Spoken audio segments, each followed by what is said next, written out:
Language को लेके, is the language okay with you, or you want to me to be slightly more towards the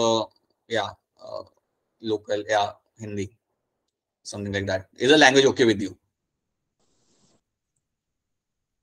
अब कोई कुछ नहीं बोल रहा. I take it as a no. I take it as a no, and then so just let me know. Yes, sir. Yes, sir. ठीक है. Yes, sir. Alright, okay. ठीक है. Even then see कई बार ऐसा लगे ना कि यार नहीं यार मैं I don't want to tell the faculty right now. Then you can just let me know later. मैं ऐसा नहीं बोलूँगा कि अरे इस बच्चे ने ये बताया था ऐसा. That won't be a case. So please feel free to let me know so that what happens ना, तो हम लोग like अपने हिसाब से, like आपके हिसाब से, being more precise, थोड़े सा like we can make those twitch changes in what we do over here, which eventually helps you to understand things ultimately. So that's why. ठीक है, तो कुछ भी रहता है, just let us know, right? Okay, so I think the recording has started. I'll start the screen share, and I think you should be able to see the screen in a matter of minutes.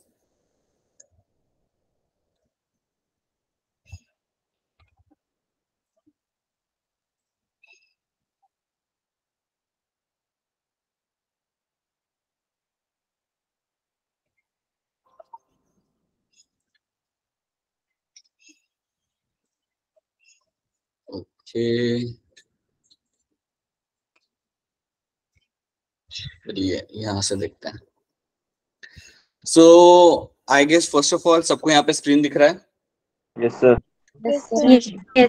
And सबको मेरी आवाज clear आ रही है? अगर आवाज भी अगर clear ना आए, सडनली सब लोग को आवाज मेरी क्लियर ना आए या किसी को भी आवाज क्लियर ना आए, तो please let me know that, क्योंकि वो आप ही मुझे बता पाओगे. That is not something I will get to know that. So please let me know अगर कभी आवाज मेरा like if you are not able to hear me.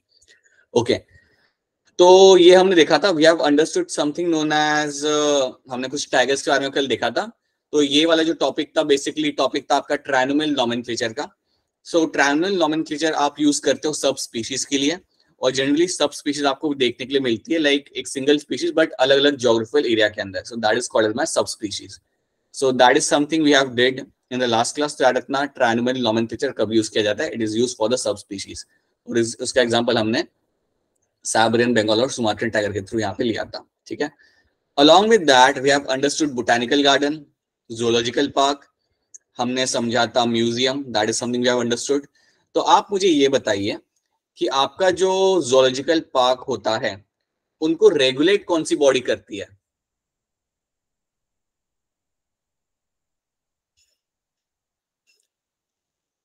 Regulate मतलब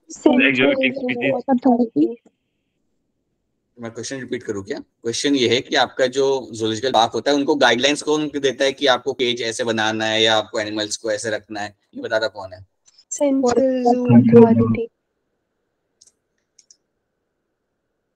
हमने कुछ टर्म देखा था. हमने कोई एक टर्म देखा था, समथिंग में CZA. Yes sir. Yes sir.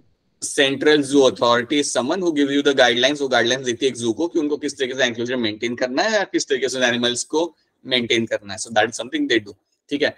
अच्छा, अब मुझे एग्जांपल दो आप लोग. एक्स सिटू कंजर्वेशन के एग्जांपल क्या आएंगे? रिपीट करना क्वेश्चन. क्वेश्चन ये है, एक्स सिटू कंजर्वेशन के एग्जांपल क्या आएंगे? जूस. ठीक है, जूस और बोटानिकल गार्डन एंड जूस. ठीक है. सो याद रखना आपके एक्स सिटू कंजर्वेशन के एग्जांपल हमने यहाँ पे देखे थे. That was a juice and botanical garden. So these were the example of my ex situ conservation. उसी तरीके से इन सिटू कंजर्वेशन में आपका आता है national park, wild life sanctuary आपका आता है इन सिटू कंजर्वेशन के अंदर. तो ये ex situ in Situ please सब लोग याद रखना. Please try to remember ex situ and in situ conservation. ठीक है, इसको भूलना मत. एक्स सिटू में आपका आप बेसिकली क्या कर रहे हो, बाहर से प्लांट या एनिमल्स को ला रहे हो, ग्रो कर रहे हो उन्हें, और ये एंडेंजर्ड स्पीशीज है ताकि उनका पॉपुलेशन अच्छा बन सके एंड देन आप उन्हें बाहर जाकर रिलीज कर सको. सो that is something you do in the ex situ conservation. इन सिटू में आप एनिमल या प्लांट को प्रोटेक्ट कर रहे हो उसके नेचुरल हैबिटेट के अंदर. So that becomes my in situ conservation. यहाँ पे आप उनको जाके कोई खाना खिला नहीं रहे, आप उनकी एरिया में उनको प्रोटेक्ट कर रहे हो, like they are growing by themselves. वो ह्यूमन पे डिपेंडेंट नहीं है, and that is my in situ conservation. तो प्लीज ये दो टर्म्स यहाँ पे याद रखना. नाउ टेल मी, म्यूजियम में आपको एक होता है आपका वेट प्रिजर्वेशन. वेट प्रिजर्वेशन के अंदर आप जो सॉल्यूशन बनाते हो उस सॉल्यूशन में आपको क्या क्या मिलता है? Formalin, water. हाँ, And ethyl. And ethyl alcohol, very good. Formalin, water and methyl alcohol, ये तीन का कॉम्बिनेशन आप बनाते हो। These are the three combinations I get to see in the wet preservation, जो हमने कल देखा था। सो ये तीन चीजें आपको वहां पे देखने को मिलती है, जिसको यूज करके फिर आप अपने एनिमल को वहां पे आप रख सकते हो, राइट। सो वेट ड्राई हमने देखा था, और याद रखना ये जो आपके ऊपर है that is my insect box, that is also something जो आपको म्यूजियम में देखने के लिए मिल सकता है। तो ये जो हमने एग्जाम्पल देखे थे, they are all example of my taxonomical aids, ये सारे मेरे टेक्सोनॉमिकल एड्स के एग्जाम्पल है। इसमें एक और चीज जो आप आज सीखोगे, that will be my taxonomical की।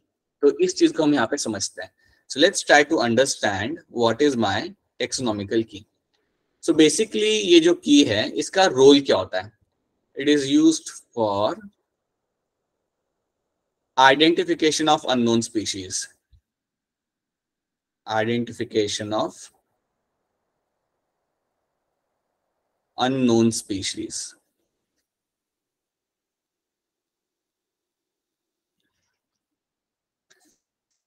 ठीक है, तो ये चीज याद है, it is used for identification of unknown species. तो अननोन स्पीशीज को आइडेंटिफाई करने के लिए इसको यूज किया जाता है। तो इसको समझ लिया ये बेसिकली होगा क्या? ऐसा समझ लो कि समझो एक छोटी सी बुक होगी, राइट, एक स्मॉल लिटरेचर होगा जिसको यूज करके आप एक अननोन स्पीशीज को आइडेंटिफाई कर सकते हो।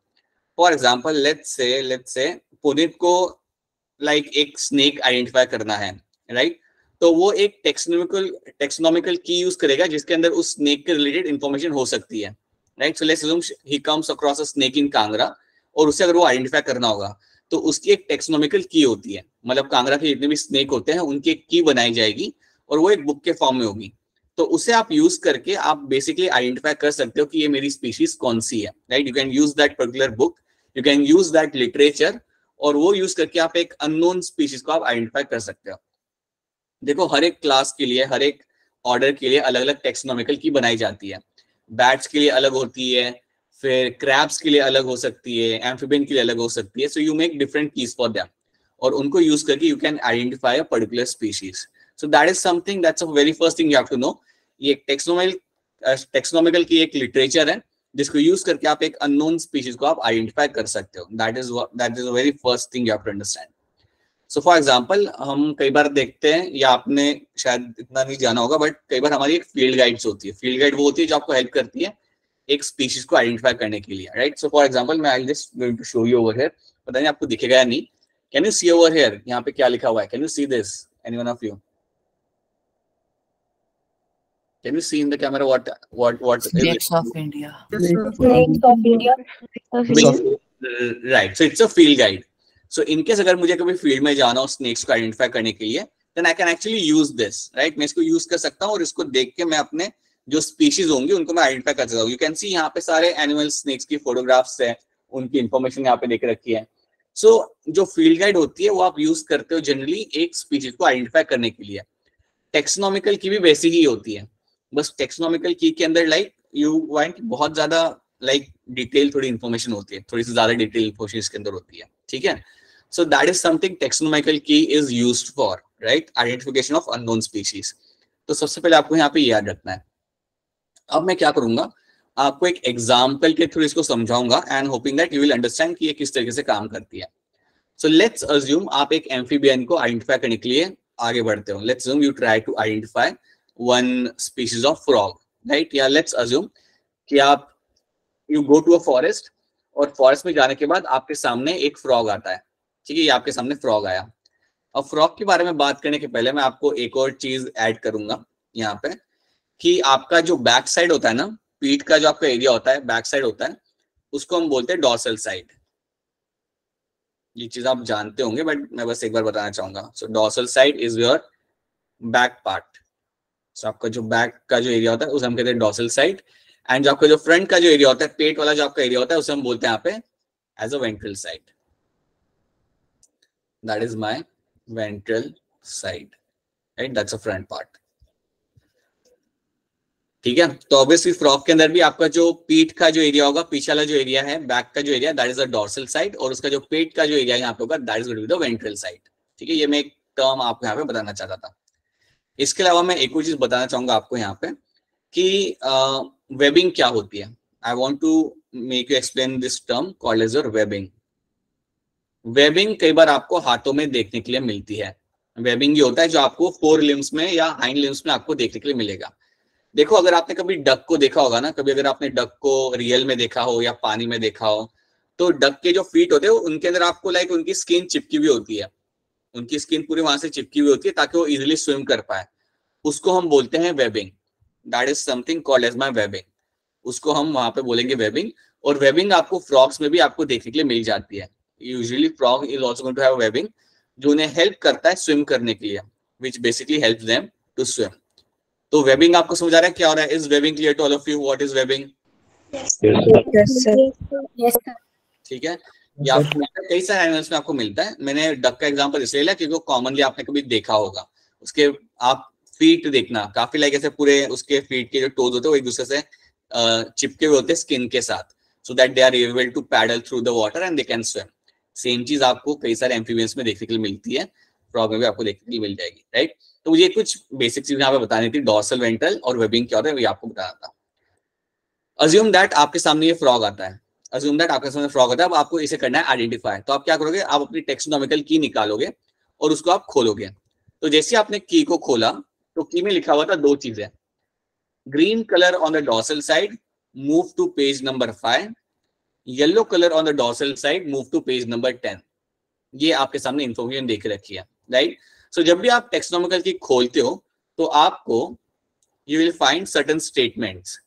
आपको दो स्टेटमेंट मिलेंगी, you will get to see two statements, right, which are nothing but my alternate characters. ये है मेरे एक तरीके से यहाँ पे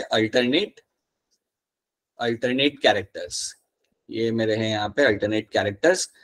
और ये अल्टरनेट कैरेक्टर जब आपके सामने आएंगे, जैसे ये आपके सामने आएंगे, so you will say that they are also been called as my couplets. ये जो दो स्टेटमेंट आपके सामने यहाँ पे आई है, इनको हम इवन बोल सकते हैं यहाँ पे एज अ कपलेट। तो ये भी याद रखना, they are also been called over here as a couplet. So आपके सामने हमेशा दो स्टेटमेंट आपके सामने यहाँ पे आएंगी, राइट। अब आपके सामने जैसे यहाँ पे दो स्टेटमेंट आई, तो आप बताइए आप पेज नंबर 5 पे जाएंगे या पेज नंबर 10 पे जाएंगे? 5. Five, sir. आई होप समझ आ रहा है, क्योंकि आप देख सकते हो कि आपका जो डॉर्सल साइड है उसका आपको ग्रीन कलर दिख रहा है। उसका जो बैक साइड है यहाँ पे, आपने फ्रॉक को देखा, उसमें देखा आपने कि यार इसके डॉर्सल साइड पे तो ग्रीन कलर है। Then you will always move on to the page number 5। आप पेज नंबर 5 पे आप यहाँ पे मूव करोगे, ठीक है। ध्यान रखना, आपको आपके की के अंदर दो स्टेटमेंट्स आपको मिलेंगी पहले पेज पे, राइट। और आई वुड से जब भी आप कोई की खोलते हो you will always get two statements with the alternate characters वहां पे होंगे। दोनों अलग अलग कैरेक्टर है यहाँ पे, तो उसे हम बोलेंगे यहाँ पे अल्टरनेट कैरेक्टर। और इन दो स्टेटमेंट को आप कलेक्टिवली बोलते हो यहाँ पे एज अ कपलेट। अब जब आपके सामने दो कैरेक्टर आए तो आप क्या करते हो, एक को करते हो एक्सेप्ट और एक को करते हो reject. So this character over here, ये वाला आपने एक्सेप्ट किया और इस वाले को आपने किया यहाँ पे रिजेक्ट। तो ये चीज आप हमेशा करोगे। सो एक को आप एक्सेप्ट करोगे, एक को आप करोगे यहाँ पे reject, and then you will move on to the page number 5। अब जैसे आप पेज नंबर 5 पे आते हो तो आपको लिखा हुआ है वहां पे और दो स्टेटमेंट है। प्रेजेंस ऑफ स्लाइमी स्किन, क्या उसकी स्किन स्लाइमी है तो आप पेज नंबर 20 पे जाइए। प्रेजेंस ऑफ ड्राई स्किन, अगर ड्राई स्किन है उस फ्रॉक की तो आप जाइए पेज नंबर 30 के ऊपर। अब अगर आप इस फ्रॉक को देखोगे तो स्लाइमी स्किन है इसकी जो स्किन होती है फ्रॉक की, अगर आप स्किन देखोगे तो आप उन्हें अगर पकड़ोगे ना, आप like you won't be able to hold the frog, वो हमेशा लाइक आपके हाथों से स्लिप होगा। So it will always have a slimy skin. So this will also going to be having the slimy skin over here. That इसकी dry skin नहीं, इसकी slimy skin होगी। तो अगर आपको दिख रहा है कि यहाँ पे इसकी स्लाइमी स्किन है, right, so again you should move on to the page number 20। Again आपको यहाँ पे पेज नंबर 20 पे मूव करना होगा। तो आप एक चीज यहाँ पे ध्यान रखिए कि आपको हमेशा every in the next page you will see couplets. यहाँ पे भी आपको जो तक दो कैरेक्टर आपको यहाँ पे दिख रहे हैं, you are going to call them as a couplet only.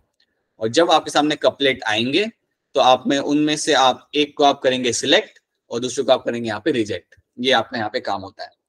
एक और चीज याद रखना, ये जो आपको जो स्टेटमेंट मिलते हैं ना, जो आपको ये अल्टरनेट स्टेटमेंट मिलते हैं आपके टेक्सोनॉमिकल की के अंदर, इनको हम इवन बोलते हैं एज अ लीड।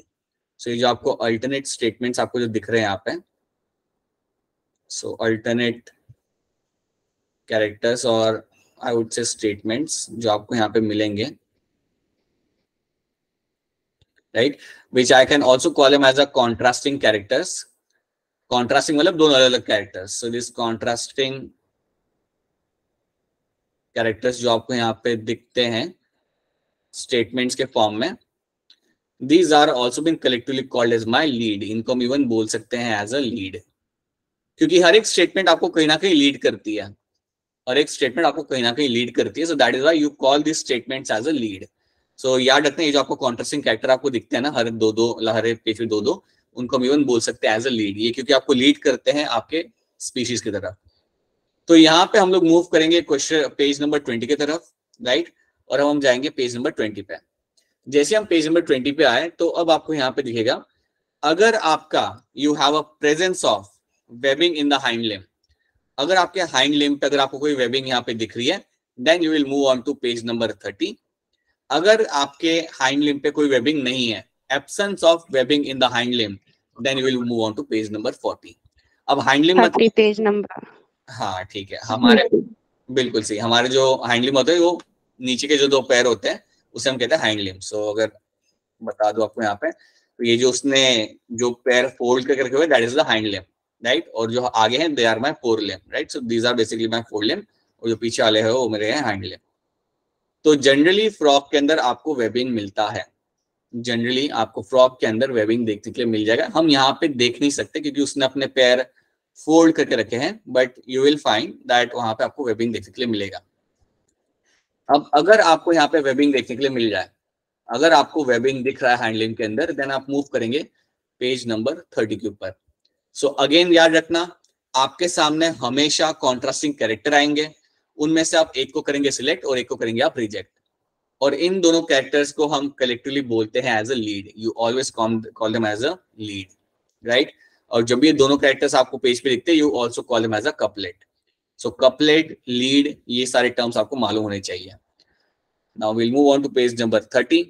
अब जैसे मैं पेज नंबर 30 के ऊपर आता हूं तो मुझे वहां पे मेरी स्पीशीज का नाम मिल जाता है। जैसे आप पेज नंबर 30 पे आओगे, वहां पे लिखा होगा it is my Malabar tree frog Rhacophorus malabaricus, ये आपका साइंटिफिक नाम वहां पे इन्होंने लिखा होगा।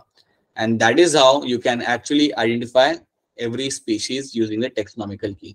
और वहां पे शायद फोटो भी बनी हुई हो, जो आप देखोगे यहाँ पे, एंड यू विल से कि यार ये तो वही है जो मेरे सामने है। So that is something what happens over here. तो इस तरीके से आप टेक्सोनॉमिकल की को यूज करते हो, और इस तरीके से आप एक हर एक स्पीशीज को आप आइडेंटिफाई कर सकते हो। ये बनाई जाती है एम्फीबियंस के लिए, रेप्टाइल्स लाइक लिजार्ड्स के लिए, स्नेक्स के लिए, you make them for birds, you make them for crab, lobster, fishes, so even marine invertebrates, सबके लिए टेक्सोनॉमिकल की बनाई जाती है। हमने जो यहाँ पे बनाई थी 4-5 स्लाइड के अंदर, ये कंपैरेटिवली इजी है, इसमें थोड़ा और डिटेल में चीजें होती हैं, you get to see slightly more detail things. कई बार उसमें हम देखते हैं कि आंखें कैसी है, क्या इलिप्टिकल है या क्रॉस्ड है उसके pupil, so that is something also you see number of things, right, but that is something you see over here. So याद रखना, प्लीज याद रखना कि ये जो दो स्टेटमेंट आपके सामने आते हैं, इनको हम बोलते हैं, बिकॉज ये हमेशा दो के फॉर्म में आ रहे हैं, so call them as a couplet. एक तो ये चीज, दूसरी चीज, इन दो स्टेटमेंट का फायदा कर रहे हैं, ये आपको कहीं ना कहीं लीड कर रहे होते हैं, इसलिए these statements are also been called as your, they are also been called as your lead, right. और एक और चीज याद रखना कि आप दोनों स्टेटमेंट में से एक को करोगे सिलेक्ट और एक को करोगे रिजेक्ट, तो हमेशा आपका ये इवेंट आपको होगा that you have to accept one and you will have to reject one. जिसको आप एक्सेप्ट करोगे उसको यूज करके आप आगे बढ़ जाओगे, उसको देख के आपने आगे बढ़ जाना है, and then you have to look for your, आप अपनी स्पीशीज को आप ढूंढने के लिए आगे निकल जाओगे। तो ये चीज याद रखना। और आपके टेक्सोनॉमिकल की के अंदर हमेशा आपको कॉन्ट्रास्टिंग कैरेक्टर मिलेंगे। कॉन्ट्रास्टिंग मतलब दोनों अलग अलग कैरेक्टर है, राइट। ऐसा नहीं कि एक का कलर ग्रीन है, एक का लाइट ग्रीन है, ऐसा कभी नहीं होगा। उसके अंदर काफी कॉन्ट्रास्टिंग कैरेक्टर वहां पे लिखे होंगे, so you get to see a contrasting characters will be seen in the key. So ये चीजें आपको मिलती हैं देखने के लिए, this is what you get to see in the taxonomical key, और इसको हम यूज करके स्पीशीज को आइडेंटिफाई करते हैं। सो that is something you do. तो क्या यहां तक आपको समझ आ रहा है how the taxonomical keys work? Yes sir, webbing बताना सर क्या? यस सर, कौन सा वाला क्या बताना है वापस से? webbing, webbing. हाँ, देखो होता क्या है ना, वेबिंग में बेसिकली होता क्या है कि आप अगर फोर लिम्ब देखोगे, अगर फोर लिम्ब छोड़ो, ये मेरे यहाँ पे हाइंड लिम्ब है, ये जो मेरे फीट है यहाँ पे, ये है मेरा बेसिकली इसका हाइंड लिम्ब है, ये इसका पीछे का पैर है। अब पीछे का पैर यहाँ पे हम देख नहीं सकते, अगर आप इसे अगर खोल के इसको देखोगे ना, जो आपको करना पड़ता है एज अ टेक्सोनॉमिस्ट, तो इसके फीट कुछ ऐसे होते हैं। समझो ये इसका एक टो है, राइट, ये उसका दूसरा टो है, ये इसका तीसरा टो है, और ये इसका चौथा टो है। अगर इसके से 4 टो होंगे तो उसमें आपको क्या मिलेगा कि इन सबके बीच में आपको स्किन मिलेगी, इन सबके बीच में आपको ऐसे स्किन की लेयर मिलती है। They are all attach to each other, ये सब एक दूसरे से स्किन के थ्रू अटैच है। तो जो स्किन के थ्रू जो मेरे यहाँ पे सारे टोज अटैच है ना, इनको हम बोलते हैं यहाँ पे as a webbing, you call them as a webbing over here, इसको हम यहाँ पे बोलते हैं एज अ वेबिंग। अब क्वेश्चन ये क्या है, वेबिंग करता क्या है? वेबिंग हेल्प करता है स्विम करने के लिए। जैसे ये सरफेस एरिया बढ़ा देता है ताकि स्विम करते समय आप इसको पैडल की तरह यूज कर सकते हो। तो समझो ये आपके 5 फिंगर्स है, आप समझ लो कि इन सबके बीच में यहाँ पे स्किन लग गई, तो ये सारे चिपक जाएंगे एक दूसरे के साथ, उसे हम बोलते हैं वेबिंग, उसको हम बोलेंगे वेबिंग। और उसको यूज कर सकते हैं frog for better swimming purposes के लिए। इवन डक्स भी उसे यूज करते हैं, और कई सारे बाकी के स्पीशीज में भी आपको वेबिंग देखने के लिए मिलेगी, राइट। सो ये चीज आपको मिलती है देखने के लिए आपके हाइंड लिम्ब के अंदर, इवन फोर लिम्ब के अंदर दिखते हैं, लेकिन आपको इतने छोटे स्क्रीन पे शायद आपको दिखेगी नहीं, मैं यहाँ पे देख सकता हूँ, but you can see the webbing and the forelimb as well, थोड़ी सी। So that is what you will get to see. तो ये वेबिंग याद रखना। एंड अगर आपको एक बात बताऊं, तो वेबिंग ह्यूमंस में भी होती है, but at the embryonic stage. आपको जो एम्ब्रियोनिक स्टेज आपका जो होता है, तो वो टाइम पे इवन आपका जब एम्ब्रियो ग्रो कर रहा होता है ना, फीटस, तब आपके हाथों के अंदर भी आपकी वेबिंग होती है, लेकिन वो बाद में डाइजेस्ट हो जाती है। It basically digested with the course of time, वो वहां से निकल जाती है, और जब बेबी बॉर्न होता है तब आपको वेबिंग नहीं मिलती। So that is something you have to know. So I hope आपको वेबिंग क्लियर है। Whoever has this doubt, I hope it's clear to you. Yes, sir. तो ये चीज आपने याद रखनी है, और इस तरीके से आप हर एक स्पीशीज को आप आइडेंटिफाई कर सकते हो। So that is something you have to know. अब यहाँ पे हम कुछ स्टेटमेंट्स देख लेते हैं। Taxonomical key is being used by the biologists for identification of unknown organism और biological entities। इनको हम आइडेंटिफाई कर सकते हैं, such as plants, animals, इन सबको आइडेंटिफाई कर सकते हैं। Important characteristics हम यहाँ पे याद रखेंगे।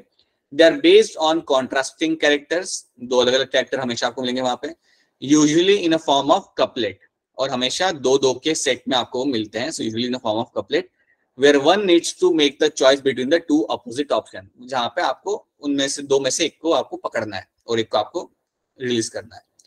Each of these option is a key, each of this option in a key is a statement known as a lead। तो दोनों स्टेटमेंट जो आपकी यहाँ पे होती है उनको हम लीड कहते हैं, क्योंकि वो आपको हेल्प कर रही है कहीं ना कहीं जाने के लिए, to identify the species.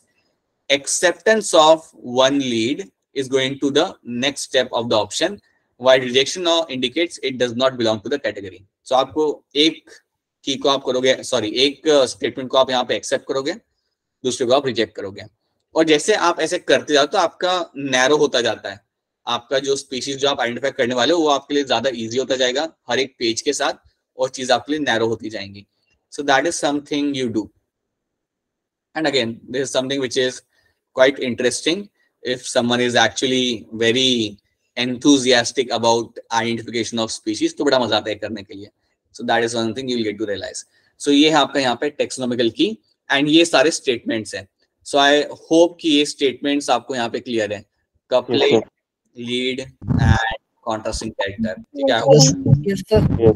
Because question में ये इस तरीके से statements ही आएंगे। They will give you these statements and then आपको देख के बताना है कि यार वो लोग क्या आंसर मांग रहे हैं आपसे। We'll see few question based on this, then you'll have an idea। So that is something you have to know।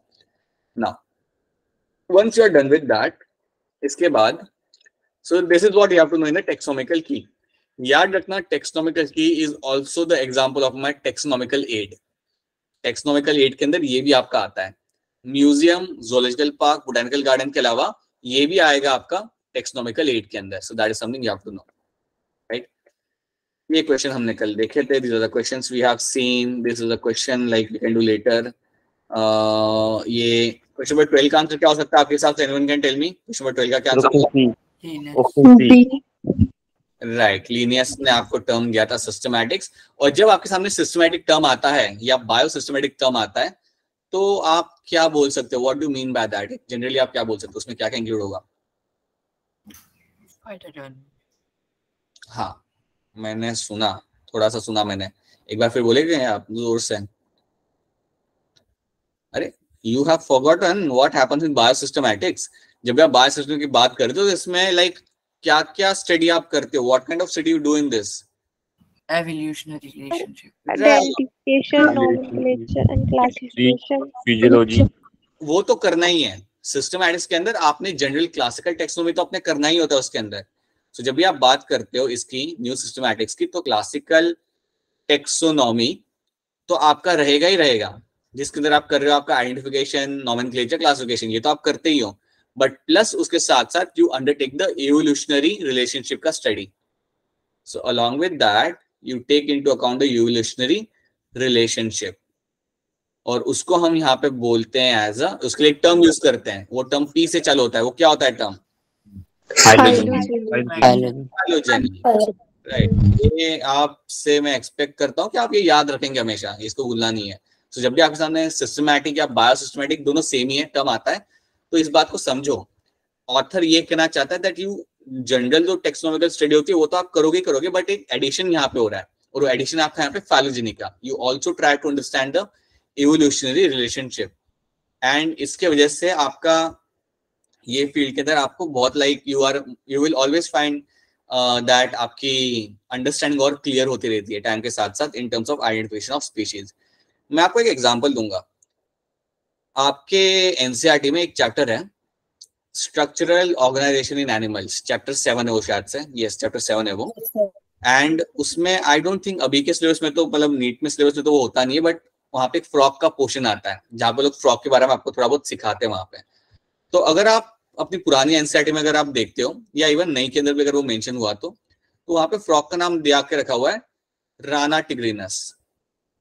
Yes, sir. Rana tigrina, Yes, sir. Right? Rana tigrina is a name they have given over there. अब Yes, sir. हाँ जी, अब ये जो scientific नाम है ना, ये जब मैं 12th में था तब चेंज हो गया था। Imagine this scientific name has change when I was in 12th। So वो टाइम पे ये जो नाम था आपका, that was now it has change to Hoplobatrachus. ये जो जीनस है ना उसे राना से निकाल दिया, आपका ये जो फ्रॉग था उसको राना जीनस से निकाल दिया, and now that has been added into the Hoplobatrachus. Hoplobatrachus इस जीनस में आपने उसे डाल दिया। और ये क्यों डाला? Because of the more better understanding of that animal. आपने ज्यादा उसकी फाइलोजेनी आपने उसकी समझी, आपने समझा उसके कुछ जेनेटिक ट्रेट्स आपने उसके समझे, and on the basis of that आपने उसे एक नए जीनस में डाल दिया। तो आपकी जो टेक्सोनॉमी होती है ना वो आपकी हमेशा लाइक इवॉल्व करती रहती है। आपको हमेशा मिलेगा कुछ ना कुछ आपको नया होते हुए आपको मिलेगा। यू विल ऑलवेज फाइंड कि कुछ एनिमल्स को नए ग्रुप में डाला, आपको कुछ नया फाइलम मिल सकता है, राइट? आज से 20 ईयर्स बाद अगर आप टेक्सोनॉमी देखोगे तो यू माइट फाइंड कि आपके 2 नए फाइलम शायद आपको मिल जाएंगे, राइट, जहाँ पे कुछ अलग एनिमल्स को डाला हुआ। So that just keeps on happening, और वो इसलिए होता है बिकॉज आप और एडवांस स्टडीज कर पाते हो, ठीक है? You do more advance studies and then you realise कि ये तो इसको ज्यादा बिलोंग करता है, इसको बिलोंग नहीं करता। So that will always keep on happening in this taxonomy, ठीक है? तो याद रखना। इसका आंसर बता दो। The famous botanical garden in Kew is located where? Lucknow. अरे नहीं, अरे नहीं नहीं, इंग्लैंड। क्यू वाला इंग्लैंड में आएगा, ये लंदन में है, लखनऊ नहीं, ये लंदन में है, राइट? और लंदन में जो है that is in England, okay? Lucknow में जो है उसका नाम कुछ और है, दैट इज योर हावड़ा। अरे नहीं बाबा, Howrah is in Kolkata, how you are getting Howrah in Lucknow? So Lucknow में जो आपका बोटैनिकल गार्डन है उसका नाम किसी को याद है क्या? NBRI, national botanical research institute, that is in Lucknow, ठीक है? So NBRI is going to be in Lucknow, okay? So याद रखना, नेशनल बोटैनिकल रिसर्च इंस्टीट्यूट आपको मिलेगा लखनऊ के अंदर। So that's something. और क्यू जब भी टर्म आए so that's in England. So London में ये है आपका botanical garden, so I think सबसे बड़ा है वो, and it's in England. So that is one thing, जिसकी पिक्चर हमने देखी थी जहाँ पे लोटस के लीफ बहुत बड़े बड़े थे, दैट वाज योर वन।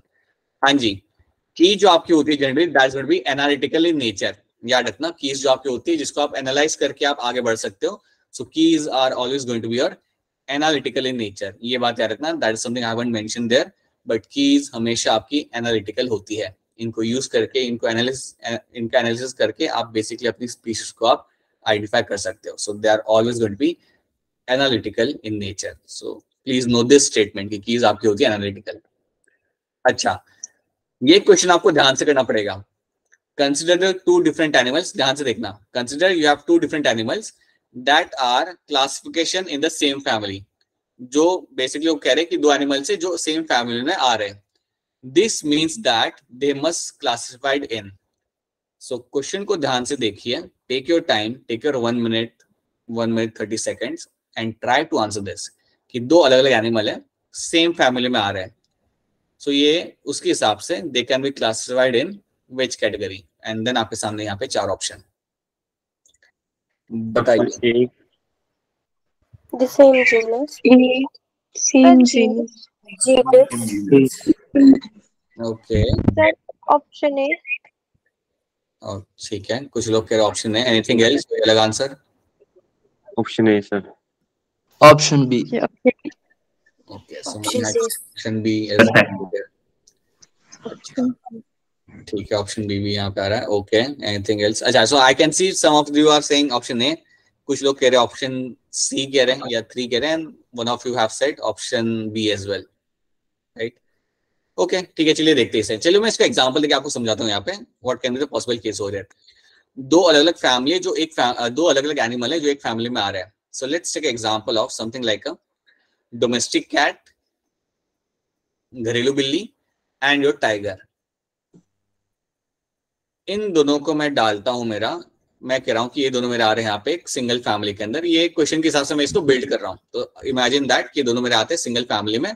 इनकी फैमिली क्या होती है? घरेलू बिल्ली और शेर की फैमिली क्या होती है? तो that is going to be your Felidae family में ये आ गया. ठीक है, so both of them belong to the same family. So that is going to be one thing. ये दोनों आ रहे हैं आपके सेम फैमिली के अंदर. ठीक है, क्या ये दोनों सेम जीनस के अंदर आ रहे हैं फिलहाल? No sir. सेम जीनस में नहीं है.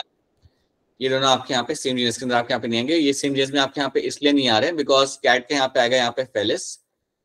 कैट का यहाँ पे आता है आपके यहाँ पे फेलिस, राइट? एंड टाइगर का आपका यहाँ पे आएगा panther. They won't come into the same genus over here.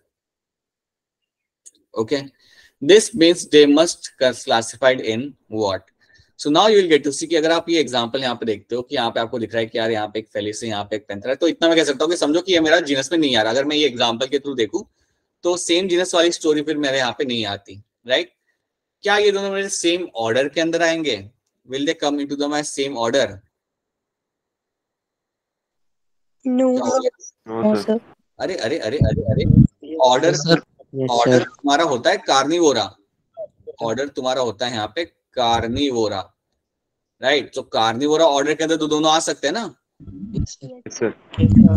Dogs, घरेलू बिल्ली, tiger, lion, everything will come under Carnivora. लेकिन वो ऑप्शन ही यहाँ पे नहीं है. वो ऑप्शन यहाँ पे है नहीं, इसलिए उसको तो हम देख ही नहीं सकते बिकॉज यहाँ पे लिखा हुआ है डिफरेंट ऑर्डर. तो ऑर्डर कभी डिफरेंट नहीं होगा, ऑर्डर यहाँ पे सेम आएगा. सो दैट इज व्हाई ये भी आपके यहाँ पे गलत है. ये तो आपको हो नहीं सकता, राइट? सेम स्पीशीज तो ये लोग यहाँ पे है ही नहीं. सेम स्पीशीज तो है ही नहीं यार, दोनों अलग अलग स्पीशीज है यहाँ पे, right? And then you have option B over here कि can they belong to the same class. तो क्या ये दोनों सेम क्लास को बिलोंग करेंगे? Yes sir. सा क्लास हो जाएगा वो मेमेलिया. Carnivore. अरे मैं क्लास बाबा, क्लास तो इसका मैमेलिया होगा ना. क्लास तो आपका मैमेलिया होगा. सुबह सुबह क्लास भूल गए आप लोग. Class is going to be Mammalia over here. Can't get confuse with this. So क्योंकि सारे मैमल्स यहाँ पे, so that is why in that case you will find the option B is going to be the right answer, right? Option B is going to be over here, going to be right answer. अब काफी लोग मुझे कह सकते हैं कि sir ए भी तो हो सकता था. तो देखा जाए तो आपका नजरिया जो है ना ए की तरफ कि ए हो सकता था, वो एक तरीके से गलत नहीं है. फॉर एग्जाम्पल 2 डिफरेंट एनिमल्स हैं, राइट? वो है आपके लेपर्ड एंड टाइगर. तो भी दोनों डिफरेंट एनिमल ही है, right? So in that case आप कह सकते हो कि यार they can belong to the same genus. Okay, so this question has to be slightly much more specific. ये क्वेश्चन को थोड़ा और स्पेसिफिक होना चाहिए था, या दोनों एनिमल्स के नाम लिखते तो आपको ज्यादा बेटर अंडरस्टैंडिंग आती. So people who have gone for A also are not completely incorrect. But ये भी समझो कि आपका बी भी यहाँ पे ऑप्शन था. 3 और 4 कभी भी आपके यहाँ पे ऑप्शन था नहीं. 3 एंड 4 कभी भी आपके यहाँ पे ऑप्शन सही नहीं हो सकता. ठीक है, क्या ये क्वेश्चन यहाँ पे समझ आ रहा है सबको? Is this part clear to all of you? Yes. ठीक है, right. Okay, select the incorrect statement with respect to the genus category genus. इनमें से कौन सी स्टेटमेंट आपके यहाँ पे इनकरेक्ट है? ध्यान से देखिए और इसे आंसर करिए. ये भी आप कर सकते हो. इसके लिए मैं आपको एक हिंट देता हूं. हिंट है आपके यहाँ पे आपका state animal. Your state animal, not mine, your state animal. Himachal Pradesh का. ये मैंने दे दी हिंट. अब बताओ इसमें से क्या आंसर आपको यहाँ पे सही लग रहा है? आपको इनकरेक्ट स्टेटमेंट बतानी है.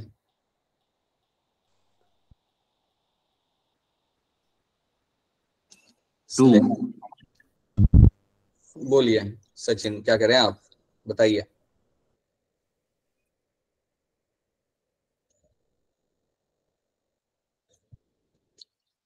Everyone has. Option B. Okay. B. Option B. Okay. Some of you are saying option B. ठीक है. Anything else? कोई है जो इसके अलावा कुछ बताना चाहेगा? ये ऑप्शन बी. ओके, ठीक है. चलिए अब इन चारों स्टेटमेंट को हम यहाँ पे देखते हैं. पहला स्टेटमेंट है आपके यहाँ पे, इट इज अ ग्रुप और असेंबली ऑफ रिलेटेड स्पीशीज. ये बात तो सही है. ग्रुप ऑफ रिलेटेड स्पीशीज को हम लोग एक जीनस के अंदर डालते हैं. बिल्कुल. सो you will find yes a genus will have group of related species. जैसे कि आपका टाइगर, लायन, लेपर्ड हो गया, रिलेटेड है, इसको हम सिंगल जीनस पैंथेरा में हम डाल देंगे. So that's a right statement. Statement number 3, related genera are kept in a same family. ये भी सही है. जो जीनसेस एक दूसरे के साथ रिलेटेड होते हैं उनको हम सेम फैमिली में यहाँ पे डाल देते हैं. राइट. सो ये बात भी सही है. ये भी स्टेटमेंट गलत नहीं है. आपका पैंथेरा देख लो, फेलिस देख लो, ये सारे आपके रिलेटेड जीनस है, तो इनको भी हम लोग पकड़ के डाल देंगे एक सेम फैमिली के अंदर. Right. Statement 4, Triticum and Mangifera are the example of genuses या जेनेरा. ये बात भी सही है. ये भी स्टेटमेंट आपके यहाँ पे हो गया सही. ये दोनों ही आपकी जीनस है. ऑप्शन बी आप यहाँ पे देखो, अ genus essentially possesses more than one number of species. आपकी जो जीनस होती है उसमें जनरली आपको एक से ज्यादा स्पीशीज देखने के लिए मिलेगी. It will have more than one species. ये बात हमेशा सही नहीं है. You don't get to see every genus having more than one species. और इसलिए मैंने आपका एग्जांपल यहाँ पे स्टेट एनिमल का स्नो लेपर्ड, उसका जो जीनस है आपका यहाँ पे अंशिया, उसमें एक ही स्पीशीज आपको देखने के लिए मिलती है. ये जो जीनस आपका अंशिया, उसमें आपको एक ही स्पीशीज मिलती है, अंशिया. राइट. उसी तरीके से आपका जो एशियाटिक एलिफेंट होता है, अगर किसी को याद हो, उसका जीनस आपका आता है एलिफस मैक्सिमस, पूरा नाम है उसका. तो एलिफस जो आपका जीनस है उसमें आपको सिर्फ एक ही स्पीशीज आपको मिलेगी, एलिफस मैक्सिमस, और कोई आपको वहां पे मिल नहीं रहा. तो अगर आपको याद हो तो हमने एक टर्म भी देखा था, अगर एक जीनस में अगर आपको एक ही स्पीशीज मिल रही है, so that is called as my monotypic. That is your monotypic. Right. So that is something we have seen in the previous classes. So याद रखना, आपके एक जीनस में कई बार आपको सिर्फ एक ही स्पीशीज मिलेगी, and that is why statement B मेरा हो जाता है गलत. स्टेटमेंट बी मुझे यहाँ पे कह रहा है कि आपको हमेशा एक जीनस में एक से ज्यादा आपको मिलती है. ऐसा जरूरी नहीं है, ऐसा हमेशा हो ऐसा जरूरी नहीं है. That is why statement B होता है आपके यहाँ पे incorrect answer. Is this clear to all of you? Is this part clear to all of you? Yes, sir. Yes. Yes. Okay, so now I will explain you this few terms. हो रही है काफी simple basic terms, इनको हम पहले यहाँ पे देख लेते हैं. तो पहला टर्म आपके सामने है जिसे हम बोलेंगे यहाँ पे as a flora. The first term is going to be your flora. अभी जो फ्लोरा नाम का जो टर्म हम यहाँ पे सीखेंगे, ये भी एक तरीके से आपका एक बुक है, एक छोटी सी बुक होती है आपके पास, जिसको यूज करके आप अपने हैबिटेट के, एक पर्टिकुलर हैबिटेट के सारे प्लांट्स को आप आइडेंटिफाई कर सकते हो, और उन प्लांट्स के हैबिटेट की इंफॉर्मेशन वहां पे दी गई होती है. तो अज्यूम करते हैं कि मैं आपके हाथ में देता हूं फ्लोरा ऑफ मंडी. एक ऐसी बुक है जिसका नाम है फ्लोरा ऑफ मंडी करके. अगर मैं वो आपके हाथ में देता हूं तो उसके अंदर मंडी डिस्ट्रिक्ट के जितने भी प्लांट्स हैं उनके बारे में इंफॉर्मेशन होगी, और उस एरिया में किस टाइप का हैबिटेट है उसके बारे में इंफॉर्मेशन होगी. So that is something you will get to see in the flora. तो इसकी मैं डेफिनेशन आपको यहाँ पे दिखाता हूँ. Let's see the definition first. Flora के अंदर क्या होता है? It describes the habitat of the plants in a given area. It describes the habitat of the plant in a given area.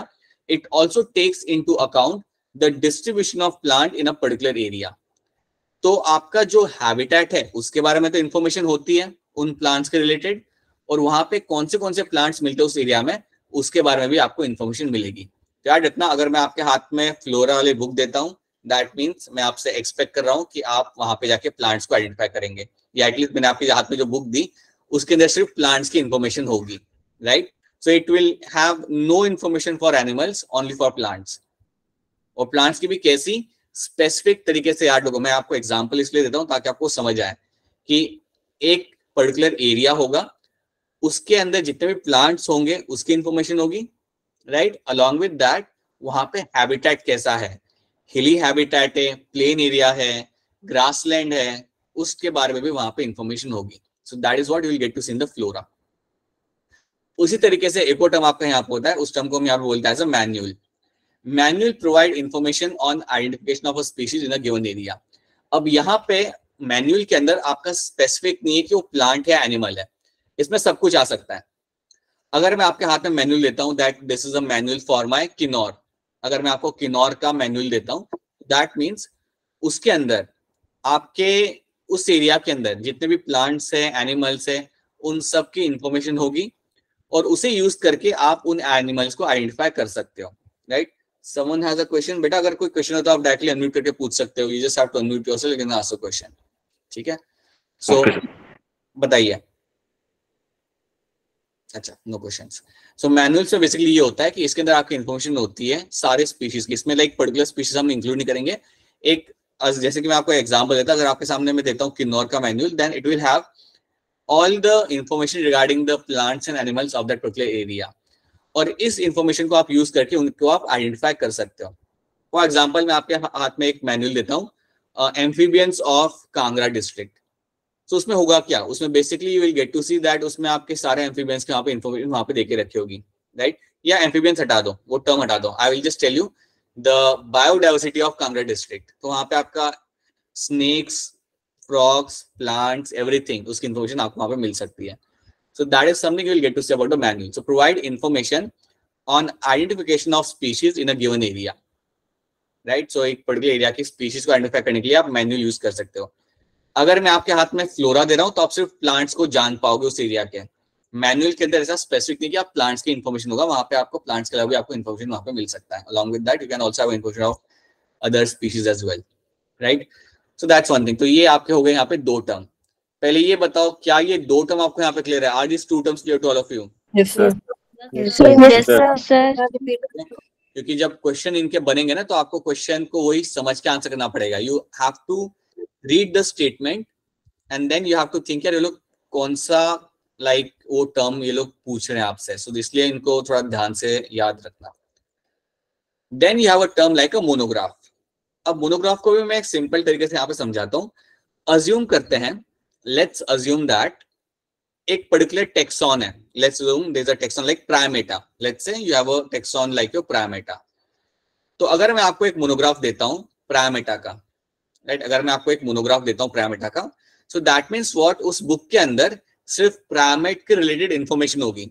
तो उसमें इंफॉर्मेशन क्या होगी, कितने प्राइमेट्स होते हैं, कितने उसके अंदर लाइक उनका अडेप्टेशन क्या होता है, क्या खाते वो लोग, कहाँ पे मिलते हैं, बिहेवियर क्या होता है, उस बारे में सारी इंफॉर्मेशन होगी इन दैट मोनोग्राफ।